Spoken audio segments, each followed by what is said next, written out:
რუსეთ-უკრაინის ომის საკვანძო მომენტში, ასევე მაშინ, როდესაც უამრავი ახალი გამოწვევა და თავსატეხი არსებობს ევროპისთვის, მათ საფიქრალი აქვთ, როგორ დაეხმარონ უკრაინას, როგორ შეაჩერონ რუსეთიდან მომდინარე საფრთხეები, როგორ იქნება მათი უსაფრთხოების არქიტექტურა სამომავლოდ, რა წვლილი ექნება ამერიკის შეერთებულ შტატებს ევროპის უსაფრთხოებაში, ან ექნება თუ არა საერთოდ რაიმე წვლილი. ტრამპის პოლიტიკის, ახალი პოლიტიკის შედეგად გამოწვეული მთელი ამ ძვრების ფონზე პოლიტიკურ ასპარეზზე შემოდის თურქეთი, შემოდის რეჯეფ თაიფ ერდოღანი, ძალიან საინტერესო დროული და ჩემი აზრით ძალიან ძლიერი ნაბიჯებით, რომელსაც შესაძლოა გავლენა ჰქონდეს ძალიან ბევრი მიმართულებით. ეს ეხება როგორც შავი ზღვის რეგიონს, ასევე თურქეთის სამეზობლოს, ეხება თურქეთისა და ევროკავშირის ურთიერთობებს და რაც მთავარია, ეხება რუსეთის აგრესიის შეკავებას და რუსეთის გავლენას აი ამ რეგიონში. აი ამ თემაზე ვაპირებ სწორედ რომ გესაუბროთ იმ შესაძლო мотивაციასა და შედეგებზე, რომელიც ამოძრავებს რეჯეფ თაიფ ერდოღანს და თქვენთან ერთად გავაანალიზებ იმ ფაქტებს, რომელიც ბოლო რამდენიმე დღის განმავლობაში ვიხილეთ, ასევე მიმოვიხილავთ ნაწილობრივ თურქეთის პოლიტიკას მთლიანად ამ ომის მიმდინარეობის განმავლობაში, მის პოლიტიკას რეგიონში და ბოლო პერიოდში გადადგმულ ნაბიჯებს, რამაც თურქეთის პოზიციები ძალიან გააძლიერა, მათ შორის სირიას გულისხმობ. მე ვარ ბექა პატურაშვილი, ეს არის Redline-ი, აქვე გეტყვით რომ თუ არ ხართ ჩვენი არხის გამომწერები, ძალიან გაგვახარებთ თუ გამოიწერთ ჩვენ არხს, თვალს გვადევნებთ, ასევე ძალიან საინტერესო იქნება თქვენი მოსაზრებების დაფიქსირებაც კომენტარებში, უკვე მას შემდეგ რაც დაასრულებთ ამ ვიდეოს ყურებას. მოკლედ დავიწყოთ. პირველ რიგში საიდანაც ჩემი ყურადღება ამ თემამ მიიქცია და რატომაც გადავწყვიტე ამ ვიდეოს ჩაწერა, ამას გეტყვით.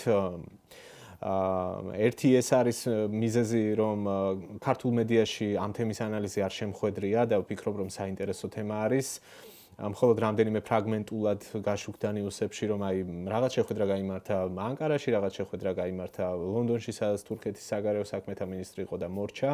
არდა ამ დროს ჩვენ ყურისძირში ძალიან საინტერესო ამბები ვითარდება და ჩემი აზრით კარგია რომ ამ ყველაფრის შესახებ ვიცოდეთ. მე აი ამ ფაქტებზე დავიწყე მოკვლევა. ვნახე არაერთი სტატია, ვნახე ძალიან ბევრი ვიდეო და დისკუსია და აღმოვაჩინე, რომ ბევრ ქვეყანაში ამ ყველაფერზე ძალიან სერიოზულად მსჯელობს თუ რა არის თურქეთის ახალი პოლიტიკის ამოცანა, როგორ შეიცვალა მისი მიდგომები რუსეთთან მიმართებაში, რა შეიძლება მოხდეს ევროპასთან ურთიერთობის თვალსაზრისით და ასე შემდეგ. პირველი, რამაც ჩვენი ყურადღება მიიქცია, ჩემი და სხვების, იყო ალბათ თქვენიც, ანკარაში გამართული შეხვედრა. ეს ხდებოდა 18 თებერვალს, მაშინ როდესაც მთელი მსოფლიოს ყურადღება მიმყრობილი იყო საუდის არაბეთისკენ, სადაც რუსეთის და ამერიკის შეერთებული შტატების დელეგაციები ხვდებოდნენ ერთმანეთს. აი ამ დროს რამდენიმე საათის შემდეგ ნახულობთ ასეთ ნიუსს, რომ უკრაინის პრეზიდენტი ვოლოდიმირ ზელენსკი ჩავიდა ანკარაში და ხვდებოდა რეჯეფ თაიფ ერდოღანს. ძალიან საინტერესო იყო ერთის მხრივ, ძალიან მრავლისმთქმელი იყო, ბევრ კითხვას აჩენდა, თუმცა აი ამ შეხვედრის შინაარსის შესახებ არც ერდოღანს და არც ზელენსკის ბევრი არაფერი არ უთქვამთ. შემდეგ უკვე ვნახეთ მალევე რუსეთის დელეგაციის ჩასვლა თურქეთში და ერდოღანთან შეხვედრა. ლავროვიც იყო ამ დელეგაციის წევრი, თუ არ ვცდები, მე მგონი არ ვცდები. შემდეგ უკვე თურქეთის საგარეო საქმეთა მინისტრი გამოჩნდა ლონდონში რამდენიმე დღის წინ გამართულ სამიტზე, ეს მას შემდეგ რაც შტატებში თეთრ სახლში მოხდა ეს სკანდალი და მეორე დღესვე წავიდა ბრიტანეთში ზელენსკი. აი ამ შეხვედრაზე ევროპელ ლიდერებთან ერთად იყო და ასევე ჯასტინ ტრუდო იყო, საინტერესოა ეგ თემა და ამას შესაძლოა შემდეგ ვიდეოში შევეხოთ, რატომ იყო იქ ჯასტინ ტრუდო. იყო თურქეთის საგარეო საქმეთა მინისტრი. და რა ხდება ამ ფონზე? ამ ფონზე ბრიტანეთი აფიქსირებს პოზიციას, რომ გარდა სამხედრო დახმარებისა, გარდა ფულადი დახმარებისა უკრაინის მიმართ, ის მზად არის კირ სტარმერის განცხადებას ვისმენდით, რომ მზად არის გაგზავნოს უკრაინაში სამშვიდობო შეთანხმების გაფორმების შემდეგ სამშვიდობო მისია ჯარისკაცები უსაფრთხოების უზრუნველსაყოფად.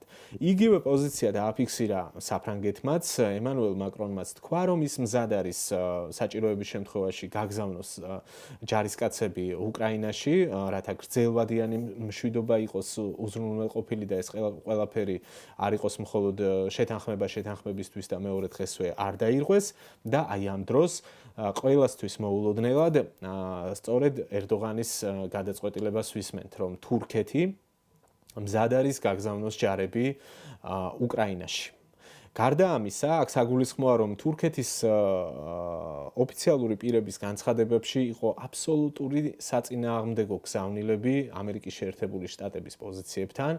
აქ იგულისხმება, რომ თურქეთმა ღია მხარდაჭერა გამოცხადდა, რომ უკრაინა გახდეს ნატოს წევრი, ღია მხარდაჭერა გამოცხადდა უკრაინის ტერიტორიული მთლიანობის მიმართ, მათ შორის ყირიმის ჩათვლით და ასევე ღიად და მკაფიოდ დაფიქსირდა პოზიცია თუ ვინ იყო აი ამ ომში აგრესორი და ის რომ რუსეთმა დაარღვია სწორედ აი ეს წესრიგი და შეიჭრა აგრესიულად უკრაინის ტერიტორიაზე. ეს მაშინ, როდესაც შტატების პოზიცია ვიცით, ისინი ამბობენ, რომ არარეალისტური არის ნატოში უკრაინის ინტეგრაციაზე საუბარი და ასევე საუბრობენ იმაზე, რომ ზელენსკის მოუწევს გარკვეულ დათმობებზე წასვლა და არარეალისტური არის ტერიტორიული მთლიანობის სრულად აღდგენა იმ საზღვრებში, რომელიც იყო 2014 წლამდე. რას ნიშნავს ახლა ეს გზავნილი და რით არის განპირობებული? ვიდრე აი ამ ყველაფერზე ვისაუბრებთ, მოდით შევეხოთ ცოტა უკან წავიდეთ და რა პოლიტიკა ქონდა თურქეთს რუსეთ-უკრაინის ომის დაწყების შემდეგ. შეიძლება ითქვას, რომ თურქეთის პოზიციები იყო მრავალმხრივი და არ იყო მკვეთრი. ძირითადად ორ ფლანგზე თამაშობდა ერდოღანი მთელი ამ პერიოდის განმავლობაში. ერთის მხრივ, მაშინ როდესაც დასავლეთმა დაუწესა სანქციები რუსეთს, ერდოღანი არ შეუერთდა ამ აქციებს და განაგრძო ვაჭრობა, მათ შორის ნავთობის და ნავთობპროდუქტების, ასევე სხვა ძირითადი პროდუქტების მიმართულებით რუსეთთან. ეს მაშინ, როდესაც თვითონ თურქეთის ეკონომიკა არ იყო კარგ მდგომარეობაში, ლირა არ იყო მყარი, კოვიდის შემდეგ ლირამ ძალიან გაუფასურება დაიწყო და დიდი რყევები იყო ეკონომიკური თვალსაზრისით, არ უნდა დაგვავიწყდეს სხვა ფაქტორებიც, მათ შორის მიწისძვრა, დამაგრეველი მიწისძვრა, რომელიც იყო თურქეთში და ამანაც ძალიან დიდი დარტყმა მიაყენა ამ სახელმწიფოს. აი ამ მთელი ამ 3 წლის განმავლობაში, მოკლედ თურქეთს არ გაუჩერებია რუსეთთან ვაჭრობა და ამით გარკვეული ბენეფიტები და არ არის აქ პატარა თანხებზე ცხადია მიიღო. აქვე აღსანიშნავი არის, რომ თურქეთს აქვს გარკვეული ენერგოსფეროში დამოკიდებულება, გაზზე დამოკიდებულება რუსეთთან, ამის ეტაპობრივად შემცირებასაც ცდილობს აზერბაიჯანთან აი ამ სფეროში ურთიერთობის გაღრმავების ფონზე. მოკლედ ვაჭრობდა რუსეთთან და ვაჭრობს ამ დრომდე ყოველ შემთხვევაში, მათ შორის სანქციების მიუხედავად. გარდა ამისა, ჩვენ მეორე მხარეს ვხედავდით, რომ თურქეთი პირველივე დღიდან ღიად უჭერდა მხარს უკრაინას, მათ შორის ტერიტორიული მთლიანობის თვალსაზრისით და ეხმარებოდა სამხედრო შეიარაღებით, მათ შორის შეგახსენებთ, რომ ბაირაქტარები, უპილოტო საფრენი აპარატები, რომელიც მიაწოდა თურქეთმა გარდამტეხი როლი ითამაშა ამ შეიარაღებამ რუსეთ-უკრაინის ომის დაწყებისთანავე და ხედავდით მათ შორის უკრაინელი სამხედროების სიმღერებსაც კი უძღვნიდნენ ბაირაქტარს და ეს ყველაფერი მე ძალიან კარგად მახსოვს. ერთი ხელით, ერთი სიტყვით უკრაინას ეხმარება ერდოღანი, მეორე ხელით ვაჭრობს რუსეთთან და მათთანაც ინარჩუნებს ნორმალურ ურთიერთობებს და ამ უნიკალურ პოზიციას იყენებს კარგად მოლაპარაკებების თვალსაზრისითაც. რამდენიმე მცდელობა იყო მოლაპარაკებების ომის დაწყების პირველივე ზაფხულს ნახეთ მათ შორის შეთანხმება, რომელიც სწორედ თურქეთის ჩართულობით იქნა მიღწეული მაშინ, როდესაც რუსეთის შეიარაღებული ძალები ბლოკავდა უკრაინიდან ხორბლის გასვლას და ჰუმანიტარული კატასტროფის წინაშე აყენებდა ნახევარ მსოფლიოს. მაშინ ჩაერია სწორედ თურქეთი ძალიან ეფექტურად და ეს შეთანხმებაც, რომ გაკეთებულიყო კორიდორი და გაეტანათ უკრაინული ხორბალი ზღვით მოხდა სწორედ თურქეთის ჩართულობით. ასევე მე მახსოვს კიდევ ერთი წარმატებული მედიაცია მაშინ, როდესაც ტყვეების გაცვლა მოხდა. თუ არ ვცდები, ამ ტყვეებში, რომელიც გაიცვალა აზოვის მცველებიც იყვნენ, კი, ნამდვილად ასე იყო, ჯერ უკრაინელი ჯარისკაცები, რომელიც ჩაბარდნენ რუსებს და მოუწიათ აი ამ დრამატულ ბრძოლაში დათმობა გადაიყვანეს რუსეთის მიერ კონტროლირება ტერიტორიაზე, შემდეგ ისინი აღმოჩნდნენ თურქეთში, გაიარეს რეაბილიტაციაც და აი ამ მედიაციის წყალობით დაბრუნდნენ ისინი საკუთარ სამშობლოში და მოკლედ აი ამ ყველაფრით თურქეთმა აჩვენა ძალიან კარგი, ეფექტური როლი, უნიკალური როლი მოლაპარაკებების თვალსაზრისით და იკავებდა აი ასეთ პოზიციას მთელი ამ 3 წლის განმავლობაში. ამასობაში საყურადღებო ამბავი ხდება ბოლო პერიოდში, რაც არ ვითარდება უკრაინაში და მოვლენები ეხება რუსეთის და თურქეთის ინტერესების დაპირისპირებას სირიის ტერიტორიაზე. როგორც მოგეხსენებათ, სირიის ასადის რეჟიმს მხარს უჭერდა რუსეთი დიდი ხნის განმავლობაში და საბოლოოდ ასაც მოუწია სწორედ მოსკოვში გაქცევა, მას შემდეგ რაც ამბოხებულებმა ძალიან სწრაფი მანევრების შედეგად, ძალიან ორგანიზებული მანევრების შედეგად მოახერხეს ასადის რეჟიმის დამხობა და სირიის უდიდესი ნაწილის გაკონტროლება. ახლა ისინი უკვე ემზადებიან არჩევნებისთვის, თუმცა საგულისხმო საიდან დაიწყო ეს ყველაფერი და ვინ შეიტანა ამ ყველაფერში წვლილი? თურქეთმა. იდლიბის პროვინციაში, თურქეთის მოსაზღვრე პროვინციაში იყვნენ სწორედ მათი ბოლო ასე ვთქვათ, ციხესიმაგრე იყო იდლიბის პროვინცია, ამ ამბოხებულებზე საუბარი, რომლებიც ახლა რამდენიმე თვეში შესაძლოა უკვე სირიის ახალ მთავრობად მოგვევლინონ, მათ ამარაგებდა შეიარაღებითაც, ფინანსურადაც და ყველა მხრივ მხარს უჭერდა სწორედ თურქეთი, ამას აკეთებდა ძალიან შეუმჩნევლად ბევრისთვის და სწორედ საჭირო დროს და საჭირო მომენტში მან ითამაშა აი ამ მხარდაჭერის შედეგად გარდამტეხი როლი, როდესაც რუსეთს თავისი გაჭირვება ჰქონდა შეიარაღებული ძალების თვალსაზრისით, სამხედრო ძალების თვალსაზრისით უკრაინის ფრონტზე, როდესაც შესუსტდა მათი კონტროლი და მათი მხარდაჭერა ასადის რეჟიმის მიმართ, აი ამ თურქეთის მიერ გაძლიერებულმა ჯგუფებმა მოახერხეს გარდატეხის შეტანა და საბოლოოდ დაამხეს ასადის რეჟიმი. აი ამ ფონზე უდიდესი უპირატესობა მოიპოვა რუსეთთან მიმართებაში თურქეთმა აი ამ ფრონტზე და ახლა უკვე ახალი ეტაპი დგება, სადაც ერდოღანს აქვს მისია, რომ შავ ზღვაზე რუსეთის გავლენა შეამციროს და ეს სწორედ ახლა აი ამ მოცემულობაში არის საუკეთესო დრო მისთვის ალბათ დამეთანხმებით, როდესაც შტატებმა შეაჩერა უკრაინის სამხედრო მხარდაჭერა, ყოველ შემთხვევაში ამ დღეისთვის ესეა და შესაძლოა ეს იყოს დროებითი პაუზა და ამას მომავალი გვიჩვენებს, როგორ განვითარდება, თუმცა შტატები დიდწილად უკან იხევს აი ამ კონფლიქტში ძალისხმევის თვალსაზრისით და რუსეთ-უკრაინის ომის დაფინანსების და შეიარაღების მიწოდების თვალსაზრისით. ევროპას გასაგებად უთხრა ტრამპმა და ამაზე ბევრი ვისაუბრეთ წინა ვიდეოებში, რომ თავად უნდა უზრუნველყონ საკუთარი უსაფრთხოება და ამ დროს მათ ძალიან ჭირდებათ სამხედრო რესურსები. მათ ძალიან ჭირდებათ დახმარება, მათ ძალიან ჭირდებათ მასშტაბი, რაც ცალსახად აქვს თურქეთს, რომელიც არის ნატოს წევრი სახელმწიფო, რომელიც არის ამერიკის შეერთებული შტატების შემდეგ ყველაზე მსხვილი კონტრიბუტორი ნატოში და ყველაზე დიდი შეიარაღებული ძალების და სამხედრო რესურსების მქონე სახელმწიფო და თურქეთმა პირდაპირ თქვა, რომ ევროპის უსაფრთხოება სწორედ მათზე გადის და მათ შეუძლიათ, რომ ევროპის უსაფრთხოებაში აი ამ კრიზისულ მომენტში ითამაშონ საკვანძო როლი და ამ ყველაფრისთვის არიან მზად. რას ნიშნავს ეს ყველაფერი უკრაინისთვის გასაგებია, სამხედრო თვალსაზრისით თურქი ჯარისკაცების უკრაინაში ჩასვლა მათთვის ძალიან დიდი გარანტია იქნება უსაფრთხოების სამომავლოდ, ეს ერთი. მეორე სხვა საკითხია, რაზე ისაუბრეს ზელენსკიმ და ერდოღანმა შეიარაღების თვალსაზრისით და მიაწვდის თუ არა დამატებით სამხედრო რესურსებს.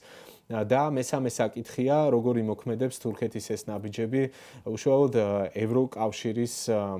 ევროკავშირში ინტეგრაციის პერსპექტივაზე. მოგეხსენება, თურქეთი უკვე დიდი ხანია არის ევროკავშირის წევრობის კანდიდატი ქვეყანა, თუმცა არც თავად იკლავდა თავს დიდად ინიციატივებით და ევროპის მხრიდანაც მთელი ამ ბოლო წლების განმავლობაში იყო კრიტიკული შეხედულებები იმასთან დაკავშირებით, იყო თუ არა მზად ევროკავშირის წევრობისთვის თურქეთი, ძალიან ძლიერი სახელმწიფოა, როგორც ეკონომიკურად, ასევე სამხედრო თვალსაზრისით და რატომაც არა, თუ ევროპას ჭირდება გაძლიერება, ეკონომიკის გაძლიერებაც და სამხედრო გაძლიერებაც, რატომაც არა. პრინციპში მშვენიერი მომენტი არის ყოველ შემთხვევაში თურქეთის მხრიდან თუ შევხედავთ ამ ამბავს. შესაძლოა არც მოყვეს ამ ყველაფერს და ამაზეც მოვისმინე არაერთი მოსაზრებები, რომ შესაძლოა სულაც არ მოხდეს ახლო მომავალში თქვათ ევროკავშირში ინტეგრაცია თურქეთის, მაგრამ ამ ნაბიჯით შესაძლოა ერდოღანმა მიიღოს უკეთესი მაგალითად სავაჭრო პირობები და უკეთესი წვდომა ევროპულ ბაზრებზე, უკეთესი მიმოცვლა ტვირთების და ასე შემდეგ. ეს ყველაფერი ცხადია თურქეთისთვის ძალიან მიმზიდველია, მართალია ჩვენ ქვეყანაში ამბობენ იმას და გვთავაზობენ, რომ ევროპა ჩამოიქცა და არაფერი ღირებული არ ხდება, თუმცა ასე ნამდვილად არ ფიქრობენ თურქეთში, მათ ძალიან კარგად იციან, რას ნიშნავს ევროპის ბაზარი, რამდენად დიდია ევროპის ბაზარი და რამდენად მომგებიანი შეიძლება იყოს მათთან უფრო ღრმა და უფრო ყოვლის მომცველი პარტნიორობა, თუ არ იქნება, ვთქვათ ისე, რომ წინ გადაიდგმება ნაბიჯები ევროკავშირში ინტეგრაციის თვალსაზრისით. ეს არის ერთი ძალიან მნიშვნელოვანი საკითხი, რაზეც მინდოდა ყურადღება გამემახვილებინა და კიდევ ერთი საკითხი, რაც ასევე არ უნდა გამოგრჩეს, ეს არის ყირიმი და თურქეთის დამოკიდებულება ყირიმისადმი, როდესაც საუბრობთ უკრაინის მხარდამჭერ პოზიციებზე, ყირიმელი თათრები თურქეთისთვის არის საინტერესო, მათი უფლებების უზრუნველყოფა, მათი უსაფრთხოება არის საინტერესო და ამას ყოველთვის ღიად ამბობდნენ თურქი ოფიციალური პირები, ყოველთვის ღია მხარდაჭერას უცხადებდნენ. ერთ-ერთი მიზეზი, რატომაც სურთ მათ, რომ მათ შორის ყირიმი და სხვა ოკუპირებული ტერიტორიები დაუბრუნდეს უკრაინას, არის სწორედ ეს საკითხი და გარდა ამ ჰუმანიტარული ნაწილისა, ცხადია არის სტრატეგიული ინტერესი, რომელიც უკავშირდება ყირიმს, მის მდებარეობას, შავ ზღვაზე, მის მნიშვნელობას და თუ ეს არ იქნება რუსეთის ხელში და მასზე ეფექტური კონტროლი ექნება უკრაინას, თურქეთისთვის გაცილებით უფრო ხელსაყრელი იქნება ამ ტიპის პარტნიორობა და ამ ტიპის თანამშრომლობა უშუალოდ შავი ზღვის კონტექსტში. ასევე, როდესაც ვსაუბრობთ უკრაინის მხარდამჭერ პოზიციაზე, მინდა გაგიზიაროთ კიდევ ერთი არგუმენტი, რომელიც მოვისმინე სხვადასხვა დისკუსიების თუ განხილვების გაცნობის დროს, ეს არის თუ რა ხდება უკრაინაში ომის დასრულების შემდეგ საბოლოოდ, როდესაც დაიწყება უკრაინის აღდგენის პროცესი, აქ თურქეთს ექნება ინტერესი და წვდომაც შესაბამისად, რომ მიიღოს მონაწილეობა თურქულმა კომპანიებმა, სამშენებლო იქნება თუ სხვა სახის კომპანიებმა ძალიან აქტიურად ითანამშრომლონ უკრაინასთან ამ თვალსაზრისით და ერთის მხრივ დაეხმარონ მათ და მეორეს მხრივ თავადაც ნახონ სარგებელი აი ამ ყველაფრიდან. მოკლედ, უკრაინასთან თურქეთის თანამშრომლობა ყველა მხრივ ცხადია არის მიმზიდველი, ამ ორ ქვეყანას შორის არსებობს თანამშრომლობის ისტორია და პოზიტიური ისტორია ამ მხრივ და სწორედ ამიტომაც თურქეთი სრულ მხარდაჭერას უცხადებს უკრაინას. გარდა ამისა, წამყვანი ინტერესი აქვს გასაგებია, ეს არის გეოპოლიტიკური ინტერესი, თუ საბოლოოდ მოხდა ისე, რომ თურქეთმა მართლაც გაგზავნა ჯარი უკრაინის ტერიტორიაზე მშვიდობის უზრუნველსაყოფად და თუ მან მნიშვნელოვანი წვლილი შეიტანა აი ამ ომის და აი ამ პროცესის გარდატეხაში ერთი ათად იზრდება თურქეთის პოზიცია მთელს რეგიონში და მთელს მსოფლიოში ის ხდება ძალიან დიდი მოთამაშე, უფრო დიდი მოთამაშე ვიდრე არის და ამისთვის საუკეთესო მომენტი მოძებნა ერდოღანმა, თურქეთმა ითამაშა არაჩვეულებრივად ამ შემთხვევაში საჭირო დროს, საჭირო მომენტში გააკეთა ძალიან ბევრისთვის მოულოდნელი განცხადება, ძალიან სერიოზული განაცხადი რეგიონში უსაფრთხოებისთვის და საკუთარი პოზიციების გამყარებისთვის. კიდევ ერთი საინტერესო დეტალი არის ის, რომ თურქეთის წინადადებები მხოლოდ წინადადებად არ დარჩენილა, ყოველ შემთხვევაში ასეთი შთაბეჭდილება ნამდვილად რჩება. იქიდან გამომდინარე, რომ მაგალითად ხვალ არის დაგეგმილი ასევე ევროპელი ლიდერების სამიტი და ამ სამიტზე დაგეგმილი არის ვიდეოკონფერენცია თურქეთთან. სადაც ჩაერთვება თურქეთიც აი ამ მოლაპარაკებებში, სადაც უნდა განიხილონ, როგორი იქნება ევროპის უსაფრთხოების პოლიტიკა, როგორი იქნება მათი ნაბიჯები უკრაინის დასახმარებლად და როგორ უნდა უპასუხონ აი ამ გამოწვევებს. ის ფაქტი, რომ თურქეთი ხვალაც მიიღებს კონფერენციაში მონაწილეობას, ის ფაქტი, რომ მანამდე ლონდონშიც იყო სამიტზე თურქეთის საგარეო საქმეთა მინისტრი, ის ფაქტი, რომ თავად ზელენსკი სტუმრობდა ანკარას მაშინ, როდესაც სასწორზე ბევრი რამე იდო რუსეთისა და ამერიკის შეერთებული შტატების დელეგაციების შეხვედრისას, ეს უკვე ბევრის მთქმელია, მიუხედავად იმისა, რომ ბევრს თავად თურქი ოფიციალური პირები არ საუბრობენ, გარდა იმისა, რომ აკეთებენ ღია მხარდამჭერ განცხადებებს უკრაინის ტერიტორიული მთლიანობის, მისი ნატოში ინტეგრაციის და ასევე საკუთარი ჩართულობის შესახებ მშვიდობის უზრუნველსაყოფად. აი ეს არის პრინციპში რისი თქმაც მინდოდა. დიდი მადლობა ყურადღებისთვის, დიდი ინტერესით გავეცნობი თქვენს მოსაზრებებსაც. რა შეიძლება ამ ყველაფერმა შეცვალოს? რამდენად თქვათ ლოგიკურად მიგაჩნიათ თქვენ, რომ მართლაც აქტიურად მოხდეს თურქეთის ჩართვა აი ამ პროცესში, სამშვიდობო პროცესი იქნება, სამხედროების გაგზავნა იქნება თუ შემდგომ უკვე ის ყველაფერი, რაზეც ვილაპარაკე ევროკავშირთან ურთიერთობის თვალსაზრისით, რა შედეგები შეიძლება მოყვეს აი ამას. ცხადია, მე ძალიან დიდი ყურადღებით დავაკვირდები და ასევე საინტერესო იქნება თქვენი მოსაზრებებიც. და